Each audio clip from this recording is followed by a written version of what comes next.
Some unexplained things go on in this little town. When everything is still and quiet, Stanley off the northwest coast of Tasmania is a landmark for extraordinary events. A father's uncanny hunch for his son's horrific off-road buggy accident isn't a fluke. Aidan Newwall tells his remarkable story of an accident where he nearly lost his arm in November 2006. We started off on a normal bike riding route and I showed her the tracks, and then we came into our last little route where there was a gate. We went on the outside of the gate through forestry land, and she started doing fishtails. I didn't know we was going to roll, and then about 30 seconds later she came up to a corner, knew that she had to turn into it, and in my right arm there was the roll cage going up the top, and I was trying to hold on to that, but my right arm mustn't have made it that far, and it got caught between the roll cage and the ground and just drifted all backwards, and then I had to lay down. She didn't really want me to lay down, she thought I'd go to sleep if I did that, which is probably right.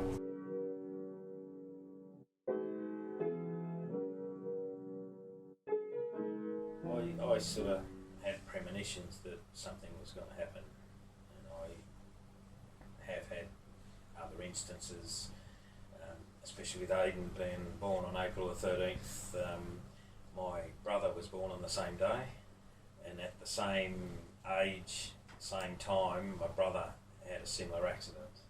So there is some strange things that went on there, and I had these premonitions that something was going to happen the day before. And I was concerned where he was and that he might have been out on that buggy because of those premonitions and past circumstances.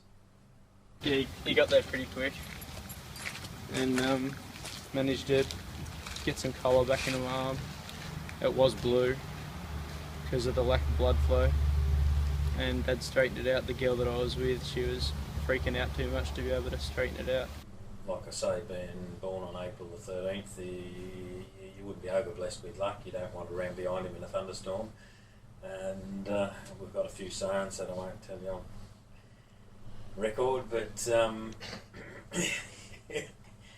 he's been like it all his life. You can see the different scars and bits and pieces, and he's just always been accident prone. And like I say, I grew up with my brother in the same predicament. My brother, at the same age, was counting his money from a paper round 200 metres off the side of the road, and a car flew down over the banks, sailed through the air and ploughed through the lot of them. And very similar type of accident. It's something you're always wary of, and even today when Aidan gets pains with some things he's not supposed to be doing, I feel that pain at the same time or before he even gets it. So. We left up for the bush track. Me and the buggy that day was back behind us. We could access the track through the caravan park. After the accident, I was pretty cautious around vehicle safety and who was driving the car and things like that. I mean, obviously didn't let a 14-year-old blonde girl get back in the driver's seat. But I did have my freak outs and everything while I was in vehicles afterwards, and worrying about everything.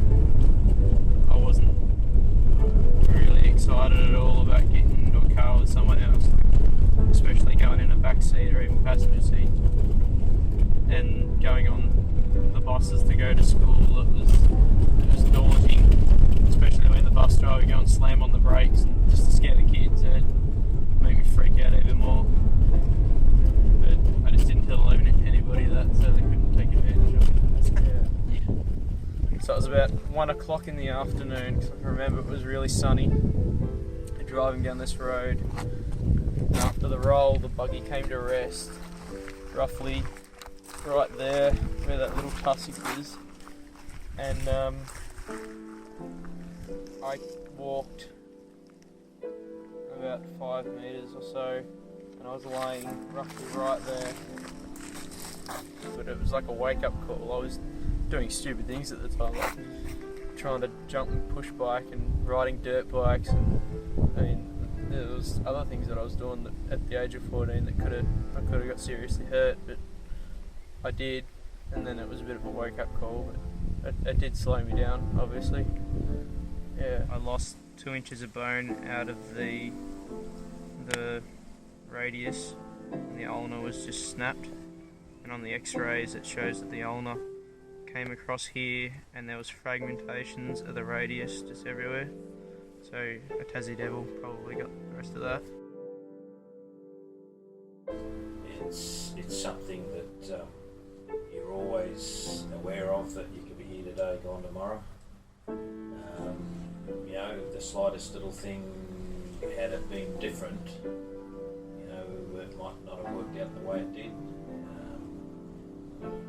You always look back and think, no, we're very lucky to have ended up coming out of it the way we did. It changes your outlook to life, there's no doubt about that. I had my arm attached to my waist. I got the scar up on my hip there where they cut a big pocket in my waist, and then basically put my arm in it to sew my arm to my waist. It was pretty interesting. They did it so that my waist would grow to my arm, and then halfway through the 3-week period that it was on there, they made an incision to slow down the blood flow from my belly to they called it a pedicle flap because it was from the pelvis, and so then my arm could rely on feeding it blood.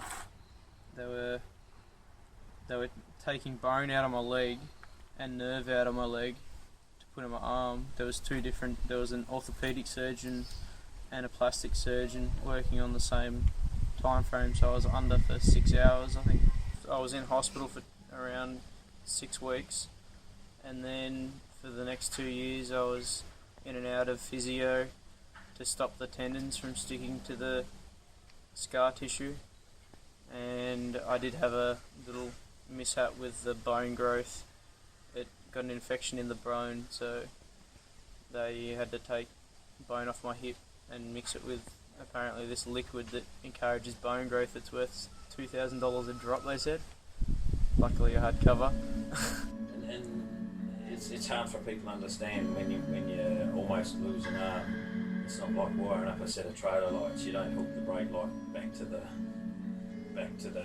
red wire or the green wire or whatever. It's trial and error, and for everything to get back working, it takes a long time. And obviously, the younger you are, the more you will adapt to things like that.